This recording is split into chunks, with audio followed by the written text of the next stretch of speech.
Harry and Meghan look deeply in love as they reveal their official royal wedding photos taken by Mario Testino's protege and say they feel so lucky to have been able to share their day. These are the three extraordinary official photographs released by Prince Harry and Meghan Markle today, showing the happy couple madly in love in the most bold and intimate royal wedding portraits ever seen. The Duke and Duchess of Sussex, who wed on Saturday during a moving multicultural ceremony that reflected the diversity of modern Britain, said they feel so lucky to have shared their big day with 120,000 people in Windsor and millions watching around the world.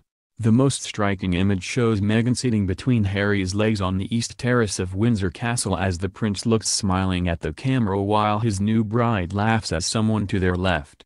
Even the formal family wedding shot featuring the Queen has an informal feel, and the bride's mother, Doria Ragland, 62, stands proudly next to her daughter looking firmly part of the royal family firm.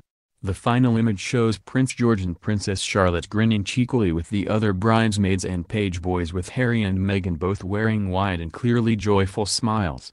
Meghan and Harry's choice of official images can be seen as yet another stage of their royal revolution because they contrast with royal portraits of the past.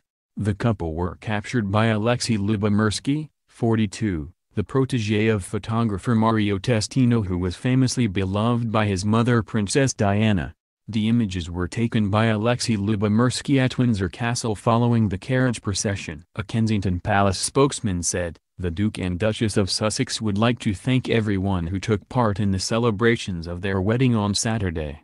They feel so lucky to have been able to share their day with all those gathered in Windsor and also all those who watched the wedding on television across the UK, Commonwealth, and around the world. Their Royal Highnesses are delighted with these official portraits taken by Alexei Lubomirsky and are happy to be able to share them today.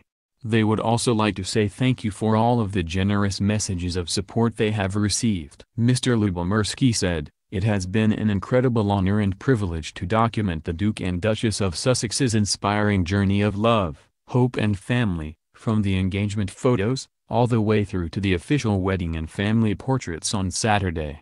This has been a beautiful chapter in my career and life that I will happily never forget." And their US-influenced and multicultural wedding ceremony with gospel choir and fiery Chicago preacher's sermon was something conservative royals had never experienced before. Mr. Lubomirsky, 42, was chosen after he photographed the now newlyweds on their engagement in a series of stark images released in December.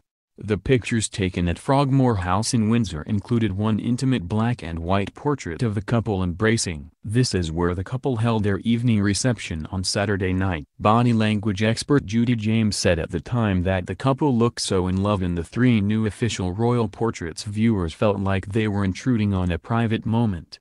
Meghan has been hailed for her part in the most diverse royal wedding ever. In a candid biography published on the Queen's official website, Meghan highlights a speech she gave at the 2015 UN Women Conference, in which she forcefully stated her guiding principles.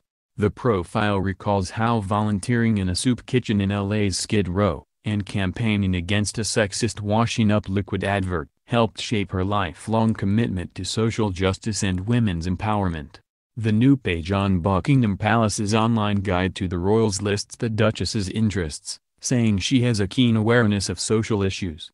Last night a source told the Mail that while Meghan was keen to make an impact, she would not rush into anything, and was very conscious of what it means to be a royal.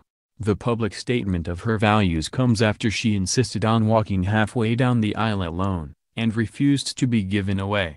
As details of her new role were revealed, it emerged that, after a tumultuous build-up to the wedding, a tearful Prince Harry praised his wife for having navigated everything with such grace, adding, "We make such a great team."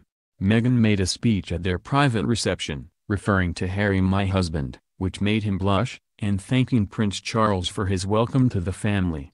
Her wedding dress designer, Givenchy's Claire Waite-Keller, revealed that even the women working on the garment were kept in the dark about who it was for. Hairdresser Serge Normant revealed it took him just 45 minutes to create Meghan's messy bun using a packet of hairpins that cost only a couple of pounds. The couple's first dance was to Land of a Thousand Dances by Wilson Pickett, and a worse for wear George Clooney was among the last to stagger off the dance floor. The newlyweds spent last night at a mystery romantic boat hole, with the Queen apparently looking after Meghan's pet beagle Guy while they are away. Yesterday the Duchess of Sussex's name was already on the court circular, the royal family's record of engagements. Tomorrow she will attend her first official engagement as a royal, at a Buckingham Palace garden party to mark Charles's 70th birthday. Meghan has, sources say, already become a strong influence on the direction of Harry's public work, particularly his championing of women's issues. The couple plan to become Commonwealth champions, to the delight of the Queen. A trip to Australia, New Zealand, Fiji and Tonga in October is being discussed at the highest level, and aides are promising that the second half of this year will be incredibly busy for the pair.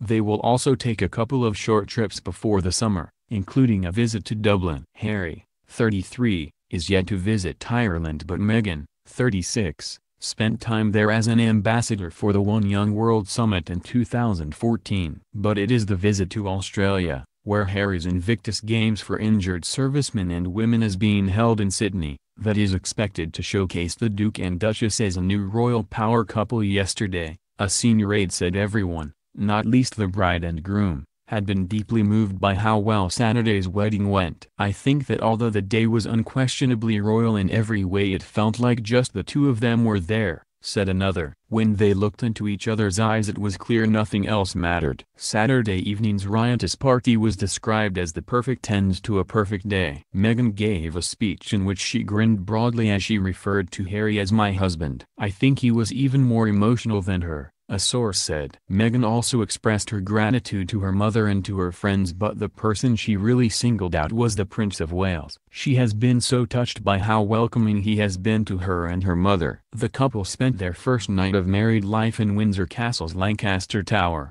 before enjoying a night at a mystery location. But they will return to work this week, having postponed their honeymoon.